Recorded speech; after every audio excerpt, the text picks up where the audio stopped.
Great. All right. Okay, Eli. Obeds, kindly proceed. I think you have questions for Sister Not Marcia. quite, but just really, she says that there's an inspiration, the fact that they were following these, you know, correlations between what is in Barbados and what is in Kenya, other than the population and the number of seats in the House and how elections are done, that Motley and the president have so much likeness. Does she have a penchant for lying, just like our president? And other than that, um, what exactly inspired you, other than seeing the young people do what they do? When I read your introduction, what you talk about is that you were inspired by the fact that young people are able to stand up to authority and to demand for accountability. But then for you to go to the extent of writing a book and documenting it, and I also see you mention about the uprising of the young people in Ghana, and then comparing a bit of what's going on in Barbados, I'd like to see what are the exact, other than the leaders or the heads of government, what else is it that is common amongst these three countries that you highlight? And what is it that you'd like to tell the people in the book that you write? Because in my conclusion, what you're saying is we need to discard fear, and courage is the best way to go about ensuring that we get what we want. But I'd like to hear from you, what exactly is it that you'd like to tell the people? Well, thank you for that. I think I'll try to address the first thing that the first request, which is what really inspired me, apart from just seeing the similarities between the countries and the leaders, um, because that only prompted me to start to research on Kenya, but to actually write the book. I had watching the Kenyans. I mean, I was often moved to tears looking at these young people. I'd be up very late at night watching. I'd be sharing it with my children, sharing it with young people.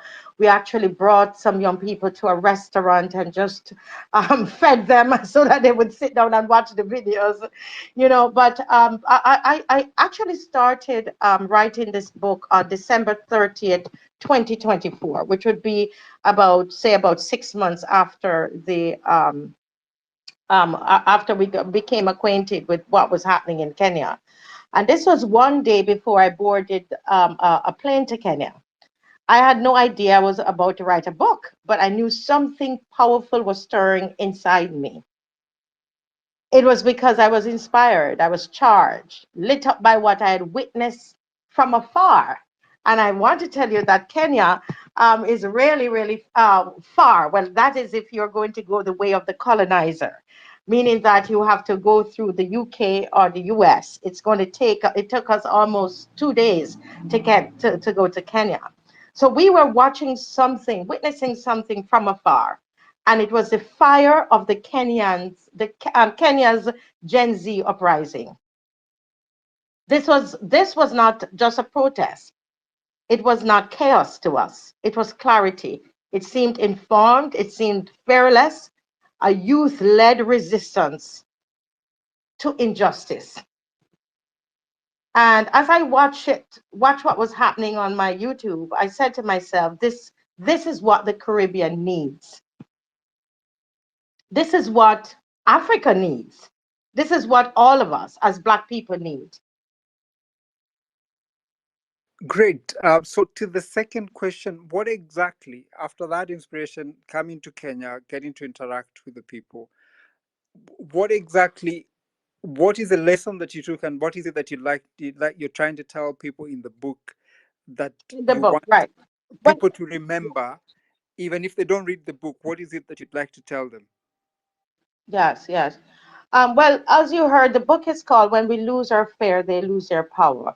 I first heard that statement from someone from a Kenyan, and Pidgin I heard it from him. I also heard it from Nathan Barasa as well, and it was something I had to take a while to process it.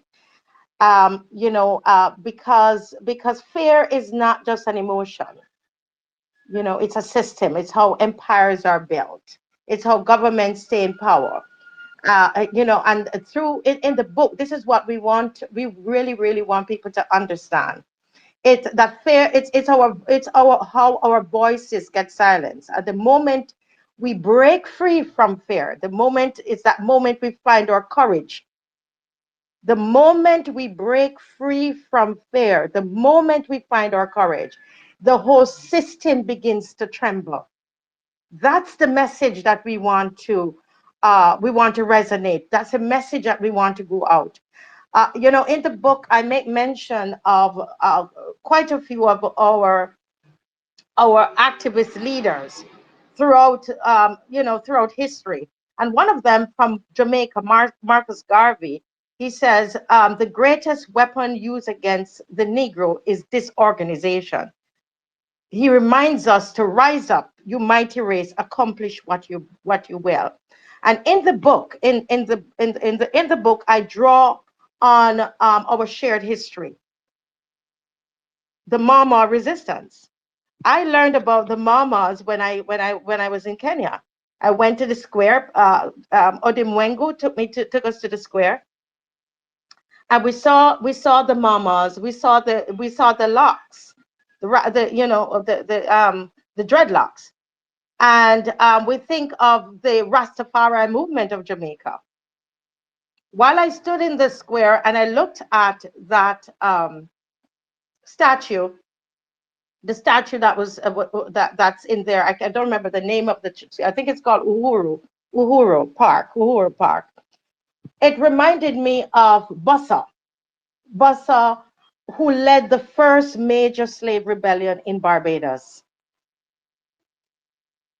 Walter Rodney, the great son of Guyana, who stood up against colonial tyranny. And I write about these people in the book because I believe it is very, very important that we understand our history, understand who we are, and how these people broke out of fear and challenged the status quo. Rodney said it best. He said, every African has a responsibility to understand the system and fight against it. He warns us that the colonized must write their own liberation. So I trace the lines in the book between our dreadlocks and show how they symbolize our spiritual resistance across oceans and generations. These dreadlocks of the Mamas and the Rastafari, and you know, and trust me, it's not just Jamaica that has that people wear dreadlocks. It's throughout the Caribbean. They aren't just hairstyles; they're statements, symbols of liberation, pride, and unity. But in the book, I don't just talk about history; I connect it to the present. In Barbados, we recently faced a dangerous law, the Mia Mottley cybercrime bill. Don't know if you guys heard about it, but if you read the book, you'll hear more about it. This is a bill that would have imprisoned citizens for up to 10 years, Kenyans, for so-called offensive social media posts. And can I just say that I loved all the memes that you did, all the Ruta memes. We were sharing them and having a great time. But listen, if it was up to Mia Mottley in Barbados, if you did those kinds of memes, according to this bill, this cybercrime bill, you could have been imprisoned for up to 10 years for because they would consider it offensive, insulting. Imagine that, a Facebook post, a tweet, and your life could be destroyed. But guess what? We stood up. And all of that happened, it started to happen during the time when the Gen Z uprising was happening in Kenya. And Odimwengo would come on and he would tell us what's going on. And the people would be so inspired. You're talking about adults like myself, 70-year-olds, 80-year-olds. I'm not 70, but 70-year-old, 80-year-olds. They would be talking, they would be saying, when we lose our fear, they will lose their power. I'm serious. And so we stood up in Barbados. We marched, we protested, we petitioned. We even sought a hearing with the Inter-American Commission on Human Rights. We traveled all the way to Washington.